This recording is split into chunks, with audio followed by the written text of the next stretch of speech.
Mr. Sehnert, through the Community Action Commission, HATS, the Hancock Area Transit Service, provides on-demand public transportation.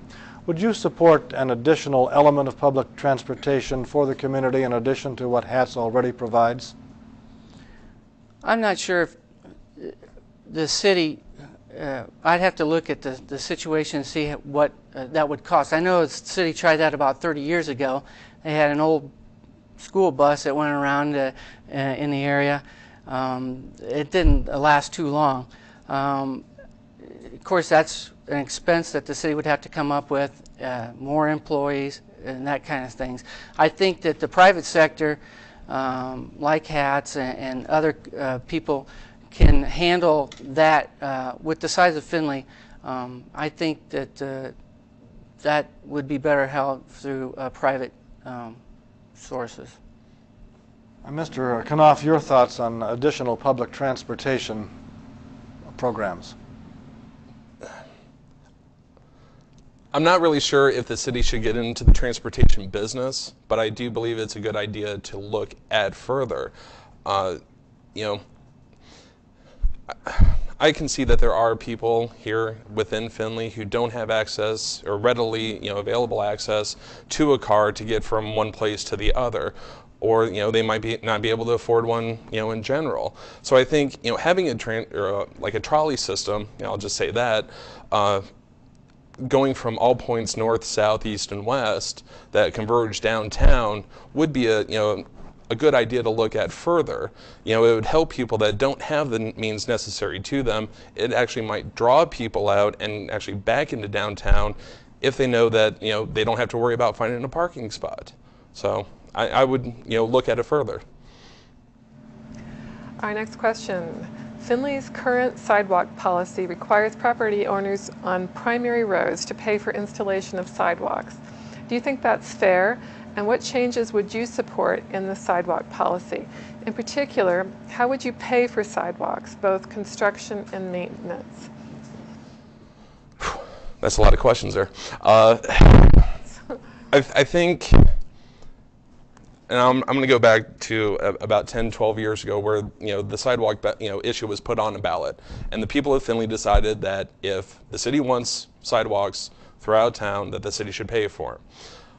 I agree with that, not only because the voters already decided on it, but if a property owner is going to take on all the liability, the liability of maintaining those sidewalks in good condition, of clearing them from snow when we do have blizzards come through the area, that the least that the city could do is install those.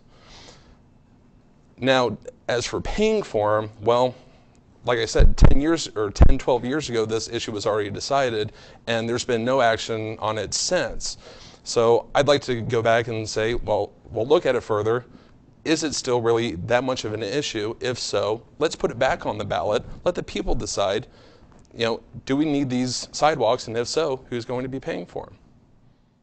Thank you. Mr. Senator, the same question about Findlay's current sidewalk policy requiring property owners and so forth to pay for maintenance and installation. Do you think that's fair? What changes would you support, and how would you pay for sidewalk construction and maintenance?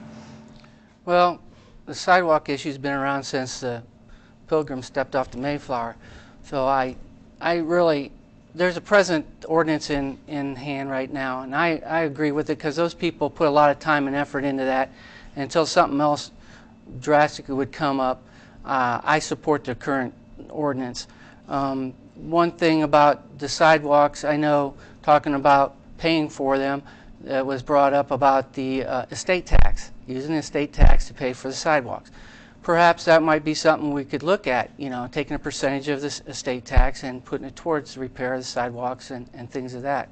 However, then again, we had the question before, if we don't have the estate tax, the sidewalk issue becomes a different issue. So I support the current ordinance. We've mentioned taxes in just about every question, but here's the T question. How do you feel about raising taxes in general? Do you think city taxes are high enough now? Are there circumstances under which you would support a tax hike? Mr. Sehnert.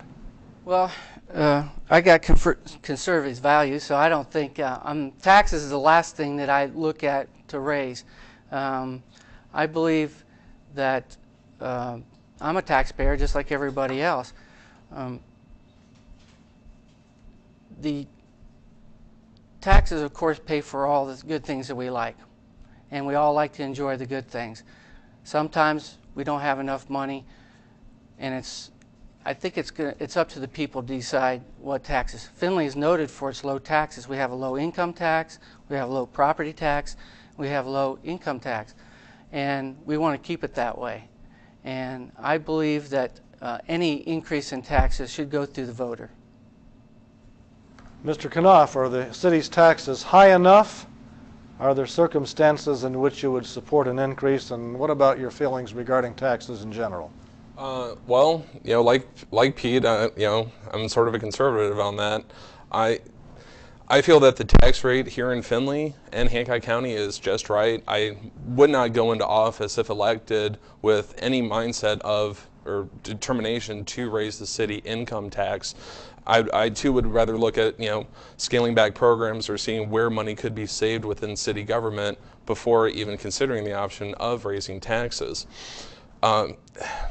I'm additionally opposed to it, considering as a property owner myself, every time that there's a levy passed that is put before the voters, you can only ask people to pay additional money per year before the thought enters their mind of picking up and moving out to somewhere else, moving out to the county where those levies don't matter, or moving out of state where the tax may be lower. So I would actually go into office without any indication or inclination actually to raising the income tax.